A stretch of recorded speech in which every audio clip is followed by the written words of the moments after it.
Hi guys, it's Kaybelle from Kaybelle Gives Hope, and today I'm gonna do a little just me talking, giving some inspiration, sharing with you guys the things I've learned about forgiveness and self-forgiveness.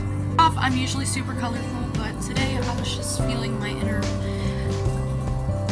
alternative side, I guess. I don't know. It's almost Halloween time and I'm excited. Second off, I got this ridiculous I can't look at it, it's too funny. It's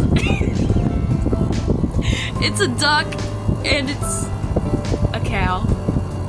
And it looks really silly in the camera. And it's huge. Moo quack. Yeah, moo quack. So, yeah. I just had to show that to you guys. So, life update for anybody or my friends who follow my videos. I recently started training to be a registered behavioral technician. So soon, once I get that certificate, I'll be able to work in the mental health field as a technician. So I'm super excited for that. And I also started school, which I'm super excited for. And things have been going great. And Callie. It's Callie. Callie, okay.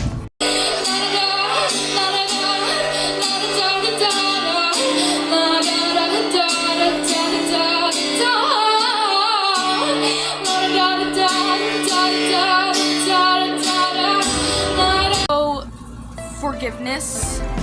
I just want to start out by saying forgiving somebody doesn't mean reconnecting with somebody or being someone's friend again. You can forgive somebody and do that from afar, but I think forgiveness, self-forgiveness, and forgiveness to others is key in recovery and moving on from the past and accepting things. So I also want to say that I do believe there are unforgivable acts that can happen.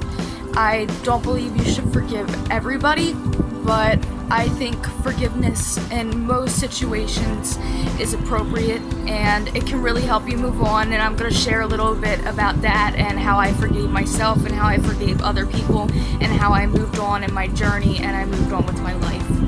One thing I was taught by a wonderful person at one of the mental health treatment centers I went to, they said, energy cannot be created nor destroyed.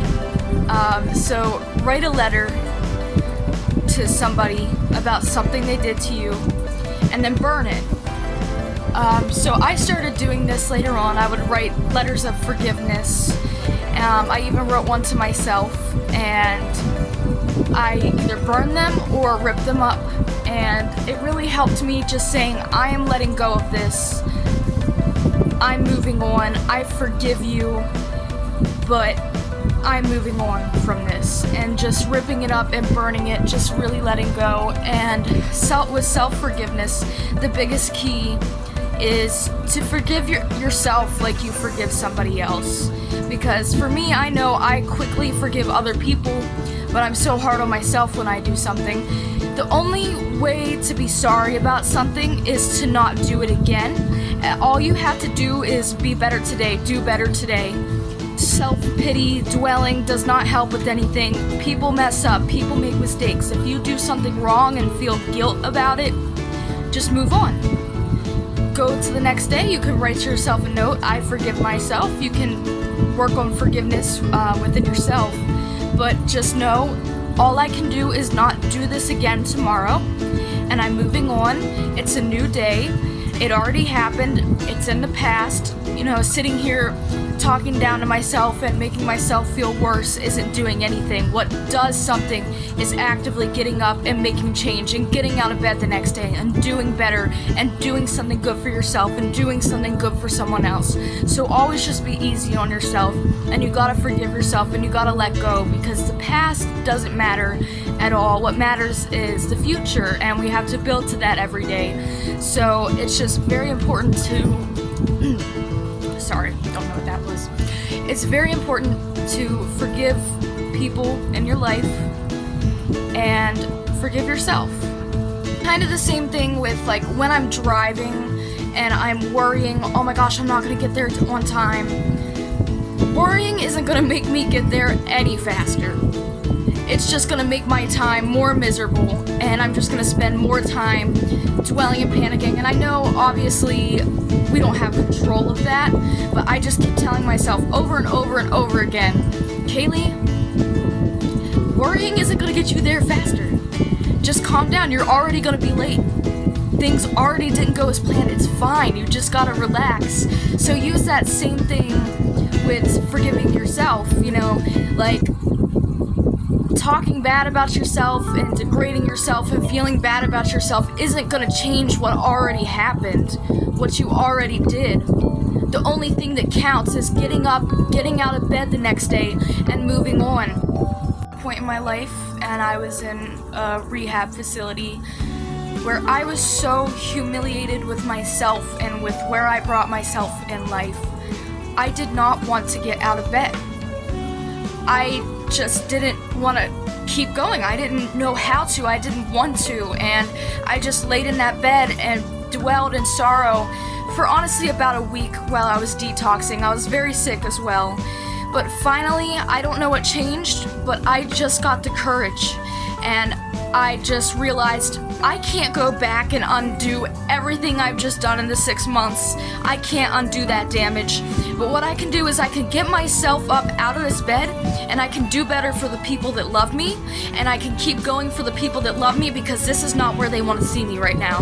They want to see me succeed. They don't want to see me hopeless in bed at rehab dwelling on life.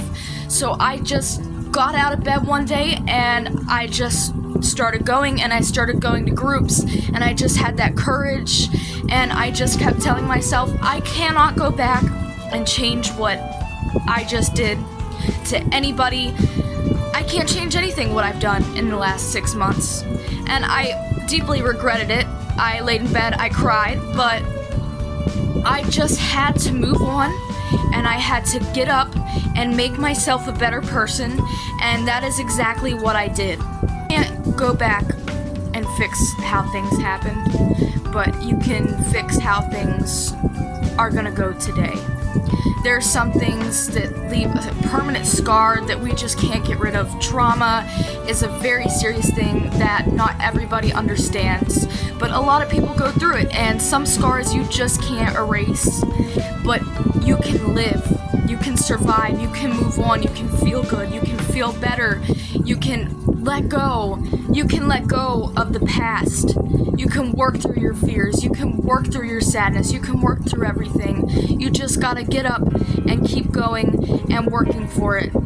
There's nothing that anybody can't live through. Everything is survivable. Nothing you could do makes you deserve not to have a second chance. And all of us deserve a second chance, so just don't be so hard on yourself and just keep going. Keep going, keep going, keep going. There are people that love you, there are people that need you, so just keep going. You just gotta work through it, and you just gotta forgive. Forgive yourself, forgive other people. Forgiveness is really key in recovery to mental health and addiction, because you just gotta forgive. Forgive you and forgive the people who wronged you. And it's hard, I'm not gonna pretend like it's easy, but you can do it. So yeah, that was just my little talk on self-forgiveness. I just wanted to do a little video with some encouragement, with just some things I've learned, because this helped me a lot in my recovery. But thank you guys so much for watching. I will surely be making another video sometime. But just love yourselves, take care of yourselves, and just keep this in your head. Just keep this image in your mind. It might haunt you in your nightmares, but just look at it. Just look at it. All I can imagine is quonk. Quack-a-moo. Look at this. Look. Okay, I'm gonna leave now, but I love you all. Bye-bye. Toodaloo. Moo! Go check out Kaylee's boyfriend's YouTube channel. It'll be linked below. It's fishing with Ty, the fishing guy. Quack moo, quack moo.